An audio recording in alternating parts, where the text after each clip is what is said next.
You, you are awesome. You are funny. You are valuable. You are possibilities. You, you are the example and inspiration for everyone around you. You, you are my sister. You, you are my brother. You are connected to all of us. You are love. You are free. You are intelligent. You are strength. You are here for your unique reason. You, whether you are aware of what is really going on or not, whether your perception is being manipulated by repetition or not, and whether you are questioning authority or not, whether you have been jabbed or not, whether you believe that suppressed effective and cheap remedies have always existed or not, whether or not you say you have read the scientific studies that all measures weaken immunity instead of strengthening it, and whether you are labeled as pro-X or against X, you remain just as worthy. You remain just as much love. But maybe we have forgotten. Maybe because you, like me and all of us actually, have gone through painful experiences in our lives and have learned to survive, to stop feeling these unresolved feelings by escaping into constant distractions away from our feelings. And distractions like being constantly preoccupied with our thinking, with our phones, with Netflix, with being for or against something, with being judgmental. Now we don't recognize this unresolved pain as, it hurts, but by the restlessness and the restless little voice in our head when we stop distracting ourselves. Do you recognize that too? That little voice in your head that never seems to stop when you stop being busy? And because we have learned to run away from our feelings, we have learned instead to adopt the eyes and feelings of other people instead. And we have learned to please others' eyes and feelings with the hope that if we forget ourselves and our self-respect and do what they want, they will feel good, we will feel good. We have come to believe that as long as we forget ourselves and obey others' feelings, we will ever feel completely fulfilled. But how can we ever feel completely fulfilled by running away from our feelings? Because now we don't feel our own feelings anymore, or our own worth and our own self-respect anymore. We also start to let our value depend on how others judge us or others see us.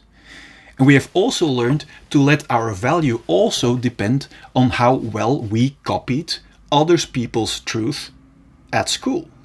But letting others judge our worth is not called self-worth, but others' worth.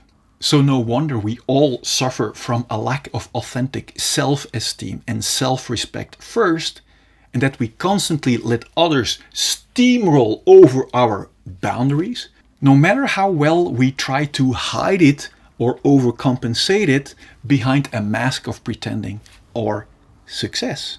But who you really are, your real, authentic self-worth was, is, and will always remain untouched and unharmed. No value judgment of anyone else can change that. Who you really are sees clearly through what is presented. The only thing that can make us cover up or forget our value or clear understanding is fear.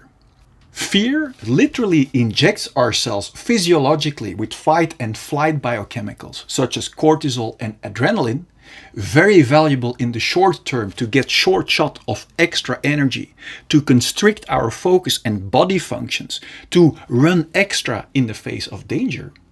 But when our bodies chronically inject themselves with these fight and flight biochemicals, cause our immunity to be overturned and predisposed to disease. Because of this constricted anxiety, survival, focus and direction, we physiologically constrict our natural intelligent insights and can no longer see things clearly. And depression, burnout, judgment, or aggression comes to us as a very valuable dashboard light to tell us that we are living against our natural direction. The cause of illness from a weakened natural immunity and thought constriction is not just fear. The cause of illness from a weakened natural immunity and thought constriction is also no longer seeing through our own eyes and no longer feeling self-respect and feeling isolated from nature and from others. This fear constriction makes us highly manipulable, makes us believe in the illusion that we can be separated and divided and dominated by the judgment of another.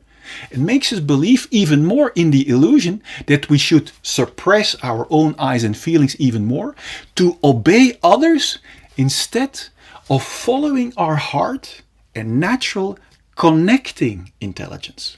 The fear constriction makes us forget who we really are.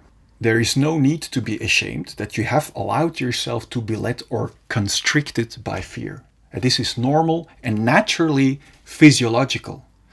But you are not this fear. You are not just biology prone to disease. You are not a dependent or a helpless victim of a repetitive story. You are strength, you are love, you are connection, you are natural health, you are soul, you are consciousness, you are natural intelligence, you are critical insight, you are peace. All we have to do to remind ourselves of this is to learn to stop looking through the eyes of others and find our own liberated eyes and fearless feelings and insights again. All we have to do is to learn to peel away our covering, unresolved turmoil and pain. And what will be left is our authentic light, love, and independent power and health. To help you, I have a simple free tool that will help you to get past any symptom of fear, together with the proof that you can cleanse yourself from turmoil and pain 100%. Click here so I can send the tool and the videos to you. Thank you for being this example or leader of inspiration of love, and to be this critical example of freedom and connection for which you were born. And thank you for being the light that transforms all the shadow or darkness around you into light, to a free, loving, human, and better healthy future together for us and our children.